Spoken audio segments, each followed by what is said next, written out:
আজ গোটা দেশের গোটা রাজ্যের নজর রয়েছে সুপ্রিম কোর্টের দিকে।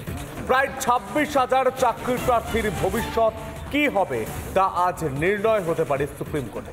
শুধু 26,000 চাকরি যারা করছেন তাদের ভবিষ্যৎ নয়, তার সঙ্গে চাকরি প্রার্থী, তার সঙ্গে যারা যারা যারা রাস্তায় বসে রয়েছেন তাদের ভবিষ্যৎ। কতগুলো ভবিষ্যৎ এই বাংলায় নষ্ট হয়ে গেল। যারা চাকরি করছিলেন 26,000, প্রায় 26,000, তাদের পরিবার এখন দুশ্চিন্তায় রয়েছে। যারা অযোগ্য, যারা টাকা দিয়েছিলেন, যারা যোগ্য, যারা পরীক্ষা দিয়ে চাকরি পেয়েছিলেন, যারা পরীক্ষা দিয়েছিলেন, নাম্বার পেয়েছিলেন, কিন্তু রাস্তায় বসে থাকতে হয়েছে 2016 সাল থেকে 2024 সাল পর্যন্ত। এর দায় কাকে? আজ সন্তু সুপ্রিম কোর্টে একটা সপ্তাহের মধ্যে দ্বিতীয়বার এই মামলার শুনানি, এবং একটা বিষয় অত্যন্ত স্পষ্ট যে চাকরি বাতিলের নির্দেশ কলকাতা হাইকোর্টের তরফ থেকে দেওয়া হয়েছিল গত 22 তারিখে। সেই রায় বা সেই নির্দেশ কিন্তু স্থগিতাদেশ দেওয়া হয়নি, অর্থাৎ চাকরি বাতিল। এবং এখানেই প্রশ্ন আসছে, আজ 10টি মামলা শুনানি হলেও মূলত যোগ্য যারা রয়েছেন, সৎ যারা রয়েছেন, যারা সত্যিই খাটনি করেছেন, পরিশ্রম করে পরীক্ষা দিয়েছেন, তাদের বিষয়টা কারা উত্থাপন করবেন? যেখানে আমরা দেখেছি রাজ্য এবং এসএসসি তারাও কিন্তু তাদের পাশে দাঁড়ানোর কথা বলেছেন এবং তারাও নাকি আদালতে যাচ্ছেন, তাদের হয়ে তারা লড়াই করবেন। কিন্তু জায়গাটা কোথায়? সত্যিই কি তারা চাইছেন যে যাদের চাকরি চলে গিয়েছে বিনা দোষে তাদের পাশে দাঁড়াতে? এটা এখন সব থেকে বড় প্রশ্ন। কথাই ছিল রাজার হস্ত করে সমস্ত কাঙালের ধন চুরি। আমরা এই বাংলায় সেই ছবি দেখেছি। আমরা বাংলায় দেখেছি আমাদের বাংলার মন্ত্রীরা, এই রাজ্য সরকারের মন্ত্রীরা, এই তৃণমূল কংগ্রেসের নেতারা পকেটে টাকা ভরেছে, আর গোটা বাংলার যুবক যুবতী রাস্তায় দাঁড়িয়ে থেকেছে। আজ তো প্রশ্ন উঠবে, যখন এসএসসি একবার বলে দেয় তার কাছে কোনো নথি নেই, তাহলে প্রধানমন্ত্রী বলার পর তার কাছে নথি কোন জাদুতে চলে আসে? সেটা এখন সব থেকে বড় প্রশ্ন। যারা রয়েছেন আমি একে একে পরিচয় করিয়ে দেবো, আলোচনায় আসবো। আমার সঙ্গে ইতিমধ্যেই বিজেপির মুখপাত্র অভ্র সেন এসে গিয়েছেন এবং আমার সঙ্গে দুই চাকরি প্রার্থী যারা তারা রয়েছেন, এবং আমার সঙ্গে দেবব্রত দা রয়েছেন, শাসক দলের পক্ষে কথা বলবেন। আমি আলোচনায় আসবো। আপনাদের তার আগে যদি শোনানো সম্ভব হয় আমি শোনানোর চেষ্টা করব মুখ্যমন্ত্রী মমতা বন্দ্যোপাধ্যায় বারবার মঞ্চ থেকে কি বলেছেন, এবং দেশের প্রধানমন্ত্রী নরেন্দ্র মোদী বারবার চাকরি প্রার্থীদের হয়ে তিনি বলে গিয়েছেন যে যোগ্য চাকরি যারা করছেন চাকরি হারাদের পাশে তিনি রয়েছেন, এবং চাকরি প্রার্থীদের হয়েও বারবার বক্তব্য রেখেছেন তিনি। কি বলেছেন তারা শুনব, আমরা শুনবো। আমরা প্রথমেই আলোচনায় আসি, দেবব্রত থেকে দিয়ে শুরু করি। দেবব্রত দা, আজ আমি যখন শুরু করছি আমি একটা বিশেষ কথা বলে শুরু করতে চাই, বিশেষ তথ্য দিতে চাই যে চাকরির দাবিতে, চাকরি পরীক্ষার দাবিতে ইমরান হোসেন বলে একজন, তিনি আন্দোলন করছিলেন। গতকাল তার ব্রেন স্ট্রোকে মৃত্যু হয়েছে। এই ছবি গোটা বাংলায় উঠে আসার পর গোটা বাংলার মানুষ প্রশ্ন করছে, আর কতগুলো প্রাণ যাবে এই চাকরি আন্দোলনের জন্য? এটা তো একটা ইতিহাস। এটা সত্যিই দুঃখ লাগে ইমরানের জন্য, কারণ ইমরান বারবার আমাদের রিপাবলিক বাংলায় এসেছে, বারবার হচ্ছেটাকেতে এসে গলা ফাটিয়েছে। তার একটা কথা আমার আজও কানে বাজে, আমি তো তৃণমূল করি না, আমি কি চাকরি পাবো? আপনাকেই প্রশ্ন করেছিলেন দেবব্রত বাবু, উত্তর দিন। ইমরান হোসেনের মৃত্যু খুব দুঃখজনক। আমরা তার পরিবারের প্রতি দুঃখ প্রকাশ করছি, আর যেন এই ঘটনা না ঘটে আমরা মনে করি। কিন্তু যেটা হয়ে গেছে সেটা তো আমরা ফিরে পাবো না। কিন্তু এখানে তো চাকরির মিউজিক্যাল চেয়ার চলছে না। অঙ্কিতা অন্যায্য উপায়ে চাকরি পেয়েছে, ঠিক আছে, তার চাকরি দিলেন ববিতাকে, সেটাও ঠিক আছে। তার চাকরি সেটাও বললো অন্যায্য উপায়, পেল অনামিকা। এখন দেখছি অনামিকারও চাকরি নেই। এখানে মিউজিক্যাল চেয়ার চলছে না। আমরা আদালতের কাছে, আপনারা বুঝতে পারছেন মিউজিক্যাল চেয়ার চলছে না? আমরা বিশ্বাস করি। আপনি দেবব্রত একটা জায়গা আপনি প্রশ্নের উত্তর দিন তো, এই রাজ্য সরকারটা কারা চালাচ্ছে? তৃণমূল কংগ্রেস। অবশ্যই। রাজ্যের মুখ্যমন্ত্রীর নাম কি? মমতা বন্দ্যোপাধ্যায়। রাজ্যের পুলিশ মন্ত্রীর নাম কি? মমতা বন্দ্যোপাধ্যায়। তিনি কি দেখতে পাননি এতগুলো এজেন্সি রয়েছে, তারা কি দেখতে পায়নি যে 2016 সাল থেকে চাকরিটা চুরি হয়েছে? দেখুন, একটা বিচ্ছিন্ন ঘটনা ঘটে গেছে। বিচ্ছিন্ন? প্লিজ বিচ্ছিন্ন বলবেন না, প্লিজ বিচ্ছিন্ন বলবেন না। শুধু ইমরান হোসেন নয়, এর আগে একাধিক চাকরি প্রার্থীর মৃত্যু হয়েছে। আপনারা জানেন না, আপনারা চাকরি প্রার্থীদের দুঃখ কষ্ট বুঝতে চেষ্টা করেন না, তাই জানতে পারেন না। আমি সন্তু পান প্রতিদিন তাদের কথা শুনি, তাদের সঙ্গে আছি, তাদের সঙ্গে আজও দাঁড়িয়ে রয়েছি, তাই তাদের কথা জানি। আপনারা জানেন না, আপনারা না জেনে কথা বলবেন। একদম স্পষ্ট, সরকার অবস্থান একদম স্পষ্ট। কি স্পষ্ট? সরকার আপনারা যেটা বললেন না, চাকরি প্রার্থীর ভবিষ্যৎ দেখছে, ছাত্রছাত্রীদের ভবিষ্যৎ দেখা দরকার তো। একটা স্কুল 35 জন শিক্ষক নেই। মিঠুন কি মনে হয় তাদেরও তো ভবিষ্যৎ। ইমরানের মৃত্যু হয়েছে, শুধু একটা ইমরান নয়, একাধিক ইমরানের মৃত্যু হয়েছে এই বাংলায়। একাধিক আমাদের মনে পড়ছে সেই হচ্ছেটা কি অনুষ্ঠান, আমরা একসঙ্গে সবাই চিৎকার করেছি, একসঙ্গে সবাই গলা ফাটিয়ে প্রশ্ন করেছি, রাজা তোর কাপড় কোথায়, কবে চাকরিটা হবে, সেই চাকরি চুরির হয়ে আমরা প্রশ্ন তুলেছি, আওয়াজ তুলেছি। আজ ইমরান আমাদের পাশে নেই। সত্যি ভাবতে পারছি না ইমরান আমাদের পাশে নেই। বারবার ইমরানের সঙ্গে দেখা হয়েছে, সন্তুদা তোমার হচ্ছেটা কি প্রোগ্রামে গিয়ে, এবং সে হাতটা বাড়িয়ে দিয়ে বলেছে মিঠুনদা কেমন আছো, আমাদের নতুন এসএসসি কি হবে না, তোমাদের 2016-র সমস্যার সমাধান হলেই আমাদের নতুন এসএসসির এর বিজ্ঞাপন বেরোবে। আজকে সমাধান হবে সুপ্রিম কোর্টে, কি মনে হয়? না, আজকে কোনো সমাধান হবে না। রাজ্য সরকার এসএসসি কমিশনের সমস্যার সমাধানের উদ্যোগ সঠিক সময়ে নেয়নি। আজ রাজনৈতিক মঞ্চে দাঁড়িয়ে বললে হবে না যে আমরা যোগ্য চাকরিহারাদের পাশে আছি। এই কথাটা মাননীয় এজি স্যার যখন বসাকবাবুর ডিভিশন বেঞ্চে মামলা চলছিল তখন কোথায় ছিল? একদিন না, দুদিন না, 4 মাস ধরে মামলা চলেছে। শিক্ষার বুকে আজ জ্বলন্ত আগুন জ্বেলে দিয়েছে এই সরকার। শিক্ষার বুকের এই আগুন যদি নিভাতে চায়, রাজ্য সরকারকে এখনও সুপ্রিম কোর্টে গিয়ে সঠিক তথ্য দিতে হবে।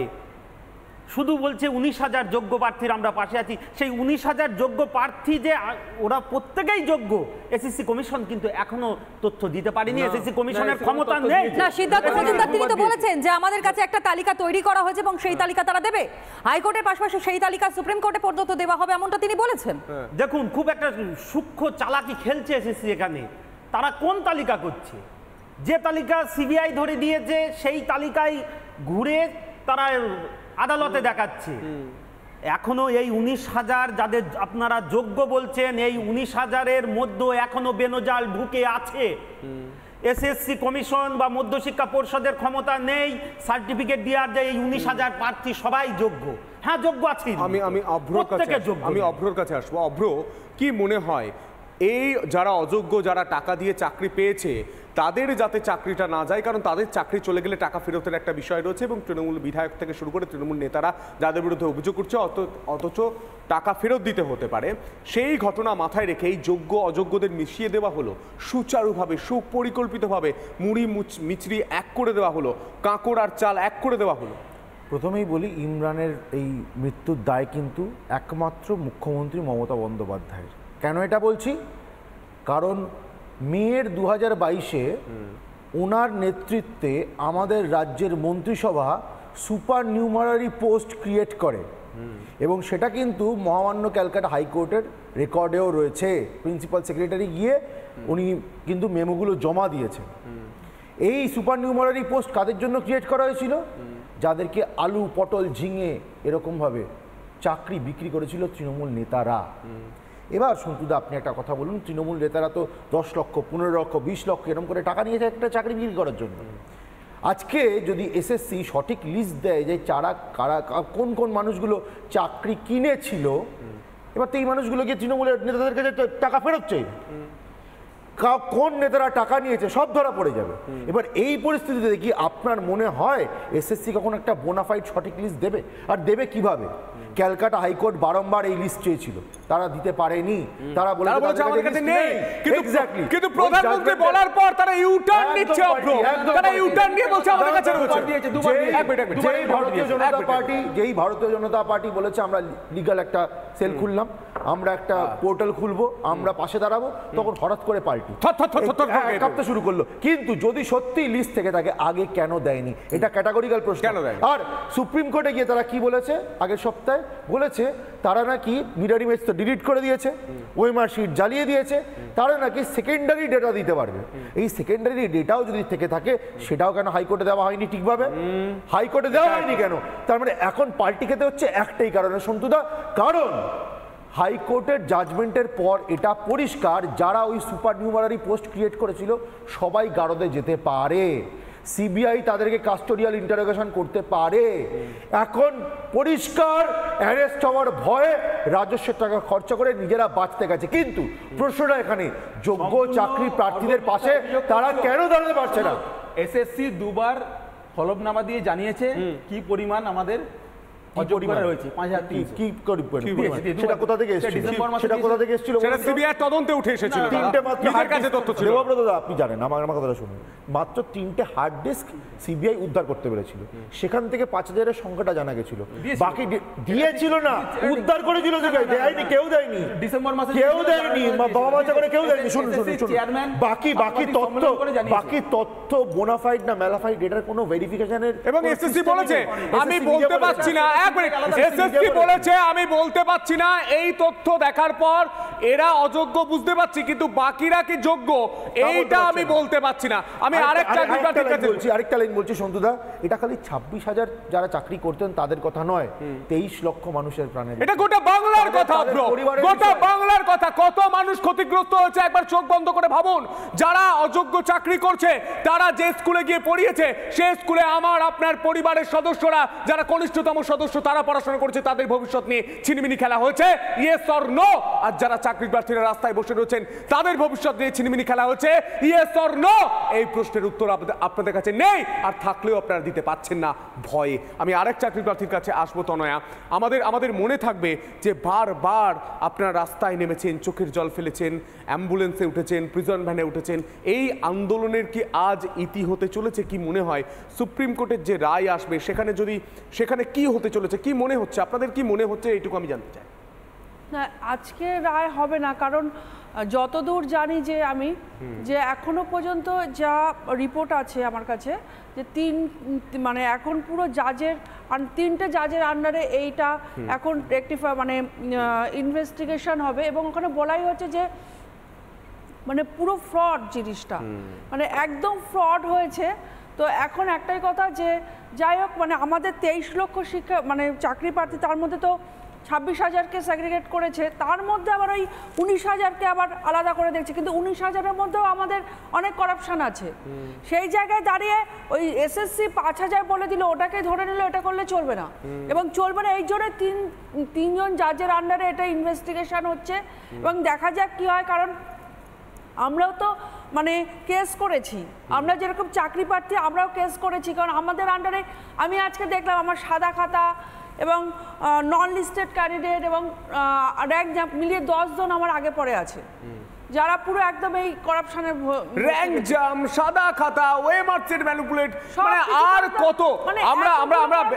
আমরা রায়টা দেখছিলাম, প্রায় 17 থেকে 18 রকম পর্যায়ে চুরিটা হয়েছে। এই চুরির দায় কাকে নিতে হবে তনয়া? একদমই, অর্থাৎ একটা প্রকারভেদ বলা চলে, 17 রকম পন্থা, এবং সেই পন্থার মধ্য দিয়ে চুরি কিভাবে করা যায়, হাত কিভাবে আরো পোক্ত করা যায়, সেই ছবিটাই কিন্তু কার্যত বেরিয়ে এসেছে গত 22 তারিখে, যখন এই রায়, এই ঐতিহাসিক নজিরবিহীন রায় সামনে আসে। মমতা বন্দ্যোপাধ্যায় এই রায় শোনবার পর কার্যত তিনি বলেছেন যে তা সম্পূর্ণভাবে অবৈধ, অর্থাৎ ভিত্তি নেই নাকি, এমনটাই প্রশ্ন তুলেছেন, বিচার ব্যবস্থার উপর প্রশ্ন তুলেছেন রাজ্যের মুখ্যমন্ত্রী মমতা বন্দ্যোপাধ্যায়। শোনাই। এই রায়টা বেআইনি রায়। আজকে 8 বছর বাদে আপনাদের মনে হলো ইলেকশনের সময় 26,000 ছেলে মেয়ের চাকরি খেয়ে নি, দেশে বেকারের সংখ্যা হু করে বাড়ছে, আর আমার হাতে 10 লক্ষ চাকরি রেডি হয়ে পড়ে আছে রাজ্য সরকারে, শুধু করতে পারছি না এই বিজেপির জন্য। কিছু করলে বিজেপি গিয়ে কোর্টে গিয়ে একটা পিল করছে, আর বিজেপির পিল খেয়ে চাকরিটাকে কিল মেরে দিচ্ছে। মমতা বন্দ্যোপাধ্যায় তিনি হাস্যকর বক্তব্য রাখলেন, এবং সেখানে স্পষ্ট করে তিনি বললেন দুটো ইস্যু, যেটা অত্যন্ত গুরুত্বপূর্ণ আমার কাছে মনে হচ্ছে। সেটা হচ্ছে, এক, তিনি বলছেন যে এই রায় কলকাতা হাইকোর্টের তরফ থেকে এসছে, এই যে 25,753 জনের চাকরি বাতিলের এই সিদ্ধান্ত, মূলত সেই বিষয়টাকে তিনি বেআইনি বলছেন, এবং দ্বিতীয়ত তিনি বলছেন 10 লক্ষ নাকি চাকরি তিনি গচ্ছিত রেখেছেন, অর্থাৎ 10 লক্ষ চাকরি রাজ্য সরকারের কাছে আছে। আমি এখান থেকে অব্রর কাছে আসি। অব্র, বারংবার দেখেছি যখনই চাকরি বাতিল হোক বা চাকরি প্রার্থীদের হয়ে তোমরা সওয়াল করো, ঠিক সেই সময় বলছে এখানেও নাকি রাজনীতি হচ্ছে। এমনকি ভেরি রিসেন্টলি তিনি যে কথাটা বলেছেন, সেখানে তিনি স্পষ্ট করে বলছেন যে বিজেপির জন্য নাকি চাকরি চলে গিয়েছে, বিজেপি নাকি চাকরি খেয়ে নিয়েছে। এটা আমাদের জিজ্ঞেস করতে হবে না, এটা যে কোনো চাকরি প্রার্থীকে জিজ্ঞেস করুন, তারা এর সপাটে চড় মেরে উত্তর দিয়ে দেবে তৃণমূল কংগ্রেসকে। এরা বছরের পর বছর দুর্নীতি করেছে, এভাবে আলু পটল ঝিঙের মতো চাকরি বিক্রি করেছে। এবং আপনি যদি দেখেন এক একটা চাকরি 10-15 লক্ষ 20 লক্ষ টাকা করে বিক্রি করেছে। আর কতজনকে বিক্রি করেছে, ইনিশিয়ালি যে ফিগারটা দেখা যাচ্ছে, হিসেব করে দেখা যাচ্ছে 1000 কোটি টাকার উপরে দুর্নীতি। ওই পার্থর গার্লফ্রেন্ডের বেডরুমে তো মাত্র 50 কোটি বেরিয়েছিল, বাকি টাকাটা গেল কোথায়? এই তৃণমূলের পার্টি অফিসে গেছে নাকি কালীঘাটে গেছে? এই উত্তর তো মুখ্যমন্ত্রীকে দিতে হবে, কারণ উনি ক্যাবিনেটের মাথা হয়ে উনি সুপার নিউমারারি পোস্টগুলো কিন্তু ভ্যালিডেট করেছিলেন। উনি এটার সঙ্গে জড়িত নয়, উনি কিভাবে প্রমাণ করবেন? আজকে উনি বলছেন হাইকোর্ট ইলিগাল রায় দিয়েছে, সুপ্রিম কোর্টও তো স্টে দেয়নি। সুপ্রিম কোর্টে হাতে পায়ে ধরে রাজস্ব টাকা খরচা করে খালি একটা পয়েন্টে ইন্টারিম স্টে পেয়েছে। কোন পয়েন্টে? যে রাজ্যের মন্ত্রিসভাকে নাকি এখন অ্যারেস্ট করা যাবে না। ওখানে গিয়ে রাজ্যের কৌশলী বলেছেন ভোট চলাকালীন পুরো মন্ত্রিসভাটাই তো তাহলে জেলে চলে যাবে। মানে এরাও জানে এরা কত বড় চোর চিটিংবাজ মন্ত্রী। ভোট ব্যাংকের রাজনীতি যদি এখন হয়ে থাকে, দেবব্রত বাবু, এই ভোট ব্যাংকের রাজনীতিকে আগে হয়নি? দেবব্রত বাবু, একেবারে স্পষ্ট প্রশ্ন আপনার কাছে, একটু শুনুন না। চাকরিটা কেন গেল? চাকরি কেন গেল? কেন গেল চাকরি? দেখুন, দু একটা লোক কেন গেল? সরকারের দু একটা লোক কি করলো বলে দুটো কাঁকড় কি বলছেন দাদা? আপনাদের মিথ্যাচারের মুখোশটা খুলে গিয়েছে। এক মিনিট, আপনাদের মিথ্যাচারের মুখোশটা খুলে গিয়েছে। দু একটা মানে পার্থ চ্যাটার্জি লটকে লট আপনারা চাকরি বিক্রি করেছেন। না, এগুলো কি বলছেন? প্রমাণিত, কি বলছেন? কোনো প্রমাণ নেই। কি মনে হয় মিঠুন? জাজমেন্ট বেরিয়ে গেল হাইকোর্টে, মিঠুন কি মনে হয়? মিঠুন কি বলেন?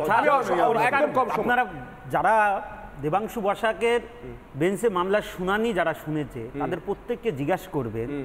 এক বিশিষ্ট আইনজীবী তিনি জাজ সাহেবকে প্রশ্ন করেছিলেন, স্যার একটা ঝুড়িতে অনেকগুলো আপেল আছে, তার ভিতর কিছু আপেল যদি পচা হয় আপনি সব আপেল ফেলে দিতে পারেন না।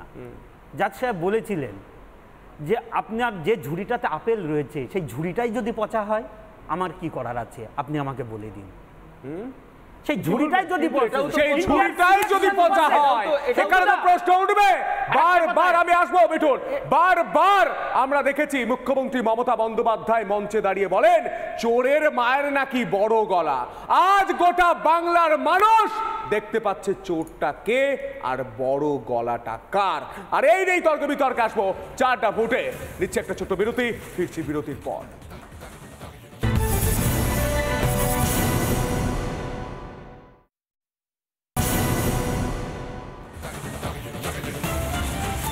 সবকিছুকেই যেন ছাপিয়ে গিয়েছে সন্তু এ রাজ্যের দুর্নীতি, তাই না?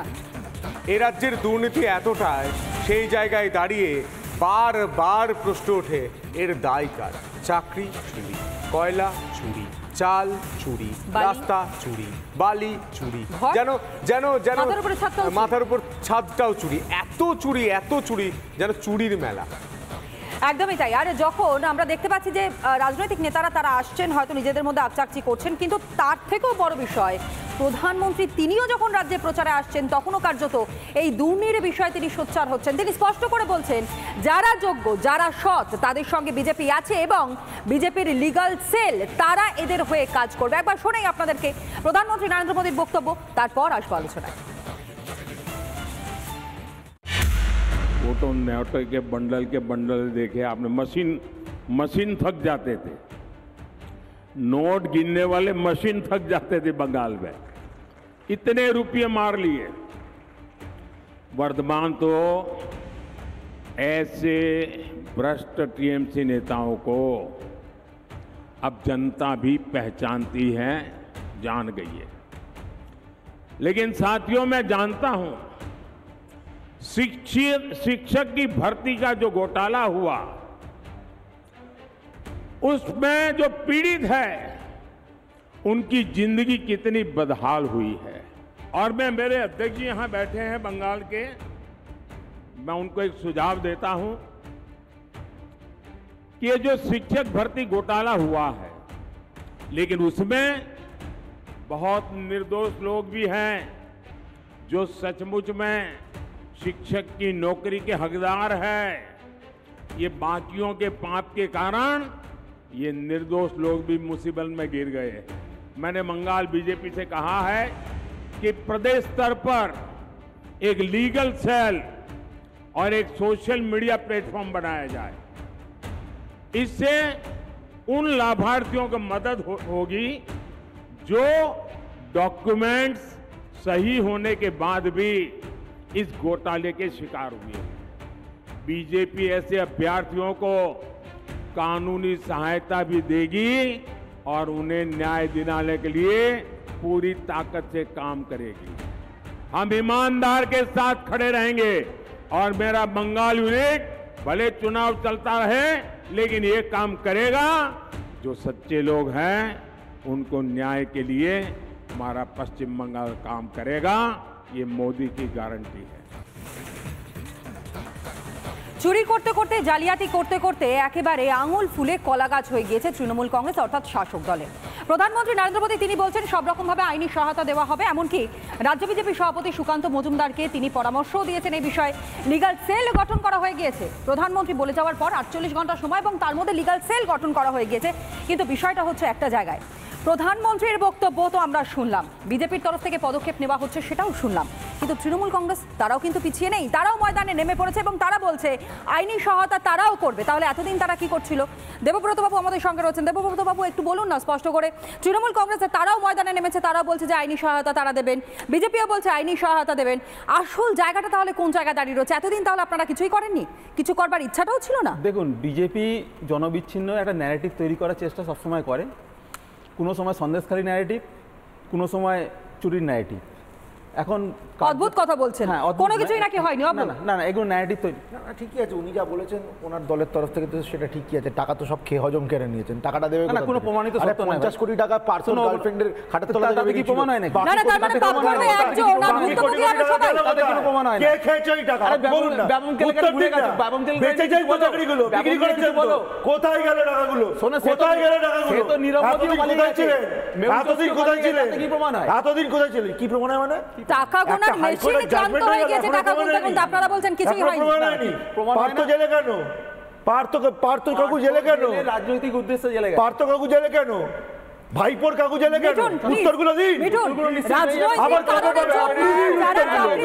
পার্থ কাকু জেলে, ভাইপোর কাকু জেলে, যত কাকু জেলে একাধিক বিধায়ক তারা দেবব্রত দা বলছে এখনো প্রমাণ হয়নি। তনয়া, দেবব্রত দা এখনো বলছে প্রমাণ হয়নি।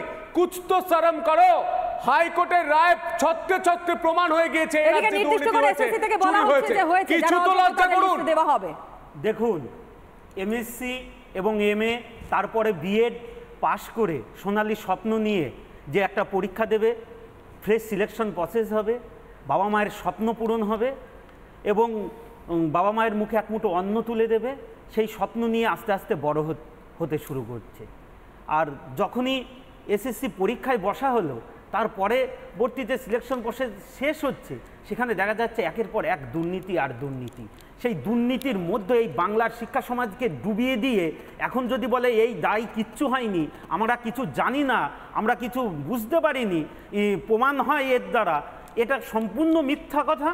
যে ছেলে মেয়েগুলো দিনের পর দিন রাস্তায় দাঁড়িয়ে আন্দোলন করেছে, যে ছেলে মেয়েগুলো একটা নতুন এসএসসির জন্য আন্দোলন করেছে, বারবার যার মুখটা আমার এখন ভেসে উঠছে, সে আর আমাদের মাঝে নেই, সেই ইমরান হোসেন বারবার এসেছে আপনাদের স্টুডিওতে, রাস্তায় যার সঙ্গে বারবার দেখা হয়েছে, রাজপথে দেখা হয়েছে, সেই ইমরান হোসেন আজ মারা গেছে। আমি বলছি ইমরান হোসেন মারা যায়নি, ইমরান হোসেনকে মেরে ফেলা হয়েছে। ইমরান হোসেনের স্বপ্নকে শেষ করেছে। ইমরান হোসেন মারা যায়নি, ইমরান হোসেন মেরে ফেলেছে। তারা নয়, একই সঙ্গে মেরে ফেলেছে। যারা যোগ্য, যাদের চাকরি গিয়েছে, তারা পর্যন্ত এখনো পর্যন্ত আছেন। রাজনীতি করবেন না। আসবো সময় একদম কম, সময় একদম কম। মৌসুমী যেহেতু যখন হাইকোর্ট থেকে এই রায়টা সামনে আসে, চোখের জল আপনার থাকবে। আসবো দেবব্রত বাবু, আসবো, একটু সময় দিন, একদম সময় আমাদের হাতে নেই। দিনের পর মৌসুমী আসছি, মিঠুন প্লিজ প্লিজ। মাথার অবস্থা কি থাকে? মৌসুমী যে ছবিটা আমরা দেখেছিলাম কলকাতা হাইকোর্টের তরফ থেকে যখন রায়টা সামনে আসে, একবার নজিরবিহীন একটা রায়, কান্নায় ভেঙে পড়েছিলেন আপনি, কি ভেবে কাঁদছিলেন সেই সময়? না, আমার এখনো চিন্তা করলে কষ্ট হচ্ছে যে আমরা এতদিন ধরে রাস্তায় পড়ে রইলাম, এতদিন ধরে আন্দোলন করে যাচ্ছি, তারপরেও আমরা কেন এদের জন্য আমরা সাফারার হয়ে গেলাম। আমি এখনো আমি ভাবলেই আমার এখনো চোখে জল আসে যে আমরা এদের জন্য শুধুমাত্র আমরা সাফারার হয়ে গেলাম। কারণ এরা তো সবটাই রাজনীতির বলি, পুরো রাজনৈতিক বলি, কারণ এদেরকে বাঁচাতে গিয়ে আমরা সাফারার হয়ে গেলাম, এরা ঢুকে গেল, এদের জন্য আমরা আবার পিছিয়ে আবার রাস্তায় পড়ে গেলাম। এদের কিন্তু বের করছেই না, কোনো মতে বের করছে না, যে কোনো উপায়ে এদেরকে রেখে দেওয়ার চেষ্টা করছে। মানে আমরা রীতিমতো রাজনৈতিক বলি হয়ে যাচ্ছি। এখনো উনি স্বীকারই করছে না যে উনি স্যাগ্রিগেটই করতে পারছে না যে কতজন যোগ্য কতজন অযোগ্য, উনি করছে না, কারণ উনি জানে করলে উনি ধরা পড়ে যাবেন। যোগ্য নয়, যারা বৈধ কি অবৈধ, অযোগ্য রয়েছে। ঠিক অবৈধদের বাঁচানোর জন্য বৈধদেরকে ঢাল হিসাবে ব্যবহার করছে বারংবার, যেমন আমাদের সঙ্গে হয়েছে। আমাদের নিয়োগের জন্য সঠিক পদক্ষেপ নেওয়ার কথা, সেখানে হাইকোর্টে গিয়ে হলফনামা দিচ্ছে, 6 নম্বর কলম করে লিখছে অযোগ্যদের বাঁচানোর জন্য পোস্ট তৈরি করতে চায়। কিন্তু আমাদের সঙ্গে অর্থাৎ অযোগ্য যারা তাদেরকে বাঁচানোর জন্য নতুন করে পোস্ট ক্রিয়েট করা হয়েছে, সুপার নিউমেরারি পোস্ট, এবং সেই পোস্টের মধ্য দিয়ে হাজার হাজার কোটি টাকা জালিয়াতি হয়েছে। আর যারা নেতারা রয়েছেন শাসক দলের, তাদের কার্যত সম্পত্তি বেড়েছে সন্তু, লাখ লাখ টাকা কোটি কোটি টাকার সম্পত্তি হয়েছে, স্থাবর অস্থাবর সম্পত্তি। কিন্তু সত্যি যারা দীর্ঘদিন ধরে স্বপ্ন দেখেছেন, শুধুমাত্র 2016 সাল নয়, একই সঙ্গে 2016-র পর থেকে এবং তারও আগে থেকে এই চাকরিহারারা বা চাকরি প্রার্থীরা তাদের ভবিষ্যৎ সুনিশ্চিত করতে পারছে কি কেউ আদৌ? কেউ চোখের জল ফেলেছে, কারোর মৃত্যু হয়েছে। আর এখানে মিঠুন বসে বলে গেল যে প্রতিটা মৃত্যু নয়, খুন করা হয়েছে চাকরি প্রার্থীদের, মানসিকভাবে অত্যাচার করা হয়েছে। এর দায় নিতে হবে আপনাকে। এর প্রভাব কি ভোট বঙ্গে পড়বে, ভোটের বঙ্গে পড়বে, তার হাওয়া কি বলছে, হাওয়া কেমন আমরা দেখব আমাদের সিনিয়র এডিটর শুভ্রাংশুর সঙ্গে। হাওয়া কেমন জানতে আমরা প্রতিদিন শহরে যেখানে সেখানে যাই। আজকে এসছি যেখানটা, সেটা রবীন্দ্র সরোবর। একটা বড় বট গাছের নিচে আমি দাঁড়িয়ে আছি, আর ঠিক তার পাশে একটা জলাধার, আর তার ওই দিকটায় দেখুন আমরা দেখতে পাচ্ছি অসংখ্য বক পাখি, যেটা পেন্টেড টক বক বলে, সেগুলো আছে। তো আমরা বিভিন্ন লোকের সঙ্গে কথা বলবো এই সময়। আমাদের মোদ্দা উদ্দেশ্য হচ্ছে মানুষের কাছে গিয়ে সাধারণ মানুষের বক্তব্য তোলা, এবং হাওয়া যে কেমন, হাওয়াটা এদিক ওদিক যাচ্ছে না গোলমেলে হাওয়া জেনে নেওয়া। তো আমার সঙ্গে আরেকজন আছেন, আপনার নাম কি দাদা? সোমেন্দ্রমোহন ঘোষ। আমি পরিবেশবিদ এবং লেকে দৈনন্দিন আসি, পাতব ভ্রমণকারী হিসেবে আসি। তো আপনি তো প্রতিদিনই এখানে আসেন, এত সুন্দর আপনাদের লেক। হ্যাঁ, আমরা তো মোহিত হয়ে গেলাম দেখে। তো এখানে তো হাওয়াটা খুব ভালো, তো এমনি সার্বিক হাওয়া কেমন? এতদিন তো গরম ছিল, এখন সুন্দর হাওয়া দিচ্ছে। আজ থেকে বোধহয় কালবৈশাখীর ঝড় আসতে পারে, কিন্তু এখানে কি ঝড় উঠবে আমরা জানি না এখনো। এখানে যদিও 3 জন ক্যান্ডিডেট দাঁড়িয়েছে, একজন মালা রায় দাঁড়িয়েছেন, একজন সাইরা হালিম দাঁড়িয়েছেন, আর একজন দেবশ্রী রয়চৌধুরী দাঁড়িয়েছেন। 3 জনের মধ্যে ফাইট হবে, কিন্তু 3 জনের কেউই তার ইস্তাহারে এইটা যে জাতীয় সরোবর, এটা দক্ষিণ কলকাতার ফুসফুস, এটাকে বাঁচানোর কথা কেউ বলেনি। তো আমরা চাই নির্বাচন ইস্তাহারে এই রকম ধরনের জাতীয় সরোবরের কথা উঠে আসুক, যে পরিবেশটাকে বাঁচানো। এটা 193 একর জমির ওপর 74 একর লেক, কিন্তু এটা বাঁচানোর কথা কেউ বলছে না যারা যারা দাঁড়িয়েছে। আমরা চাই এই ইস্যুটা উঠে আসুক। এত সুন্দর যেখানে জীব বৈচিত্র্য, এত সুন্দর এখানে গ্রিনারি, এবং যে লেকটা আছে, পরিযায়ী পাখিরা আসে, সেটা নিয়ে কেউ কিছু বলছে না যে কিভাবে জল সংরক্ষণ করা যায়। উল্টে দেখা যাচ্ছে এই লেকটা বিভিন্ন লোককে দিয়ে দেওয়া হচ্ছে, হস্তান্তর করা হচ্ছে বেআইনিভাবে। তো আমরা সেটা প্রতিবাদ জানিয়েছি, আমাদের পাতব ভ্রমণকারীরা আন্দোলন করেছে। আমরা চাই যে নির্বাচনেও এই ইস্যুটা থাকুক। নতুন একটা ইস্যু তুলে ধরছেন, সত্যিই তো এত ভালো লেক, এত ভালো জায়গা, সেটাও যদি নষ্ট হয়ে যায় তাহলে কলকাতা থাকবেটা কি? আমরা বহু মানুষের সঙ্গে কথা বলবো। দিদি, আপনি তো এই লেকে হাঁটেন প্রতিদিন, তো প্রতিদিন হাঁটেন, তো ভালো হাওয়া বলেই তো হাঁটেন, তো আপনার এলাকায় হাওয়াটা কেমন?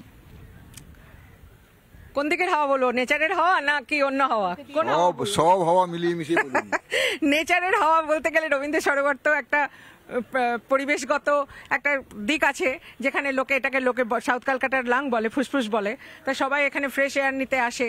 এখানে প্রচুর মানুষ, আপনি যদি আর একটু সকালে আসতে দেখতে পারতেন কত মানুষ এখানে হাঁটে। তো সুতরাং সবাই এখানে তাদের স্বাস্থ্য উদ্ধারের জন্য আসে। সে তো আমরা দেখতেই পাচ্ছি, কিন্তু হাওয়াটা কেমন, এলাকার হাওয়াটা কেমন?